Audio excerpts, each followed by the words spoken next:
Жаш балдар мектеп окуучулары жолдон өтө албайт. Жол белгиси бар, жөө адамдар өтүүчү белгиленген жери жок. Мындан улам кыйма чийме өткөн унаалар жөө жүргүнчүлөрдү өткөрбөйт. Мындай наразычылыгы менен Ырыс айыл өкмөтүнө караштуу Күмүш Азиз участогунун жашоочулары регион телеканалына кайрылышты.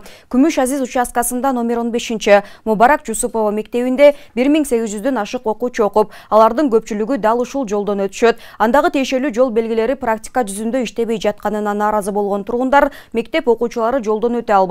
Унаалар сүзүп кеткен жагдайлар болгонун кабарлашты. Мындан улам алар жолго атайын светофорлорду орнотуп берүүсүн талап кылууда. Депутаттардан биз эмелерге бара алган жокпуз. Мына пешеходторубуз, мына көрүп атасыздар. Зебраларыбыз жок. Пешеходдон алдын предупреждающий баяндай лежащийбиз жок. Мына көрүп атасыздар. Балдарыбыз бардыгыбыз балдарыбыз берде мына өз биякта иштейбиз. Машина уруп кеткендер болду.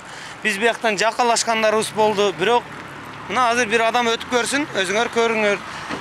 Адамды өткүрбөйт, водительдерибиз светофор коюп берсин.